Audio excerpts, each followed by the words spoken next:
third excerpt of Carl Sagan under the alias Mr.X for book Marijuana Reconsidered, 1971. Because of problems of space, I can't go into the details of these essays, but from all external signs, such as public reactions and expert commentary, they seem to contain valid insights.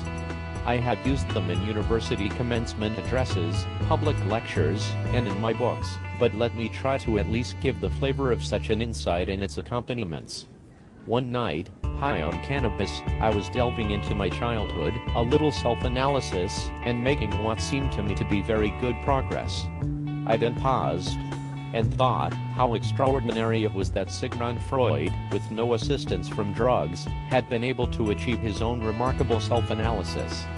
But then it hit me like a thunderclap that this was wrong, that Freud had spent the decade before his self-analysis as an experimenter with and a proselytizer for cocaine, and it seemed to me very apparent that the genuine psychological insights that Freud brought to the world were at least in part derived from his drug experience.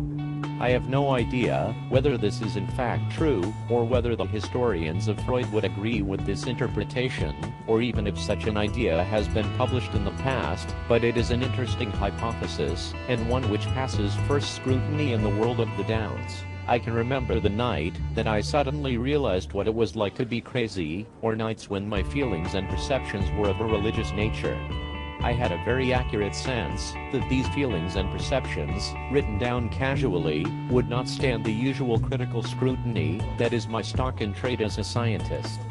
If I find in the morning a message from myself the night before informing me that there is a world around us which we barely sense, or that we can become one with the universe, or even that certain politicians are desperately frightened men, I may tend to disbelieve, but when I'm high I know about this disbelief.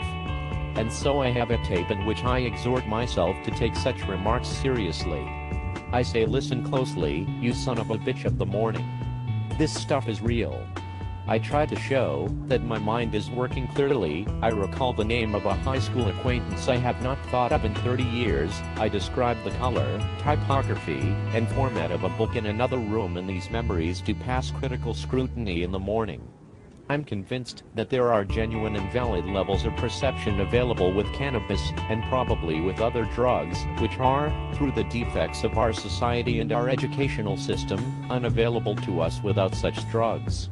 Such a remark applies not only to self-awareness and to intellectual pursuits, but also to perceptions of real people, a vastly enhanced sensitivity to facial expression, intonations, and choice of words which sometimes yields a rapport so close it's as if two people are reading each other's minds. Cannabis enables non-musicians to know a little about what it is like to be a musician, and non-artists to grasp the joys of art. But I'm neither an artist nor a musician. What about my own scientific work? While I find a curious disinclination to think of my professional concerns when high, the attractive intellectual adventures always seem to be in every other area. I have made a conscious effort to think of a few particularly difficult current problems in my field when high. It works, at least to a degree. I find I can bring to bear, for example, a range of relevant experimental facts which appear to be mutually inconsistent. So far, so good. At least the recall works. Then in trying to conceive of a way of reconciling the disparate facts, I was able to come up with a very bizarre possibility, one that I'm sure I would never have thought of down. I've written a paper which mentions this idea in passing. I think it's very unlikely to be true, but it has consequences which are experimentally testable, which is the hallmark of an acceptable theory.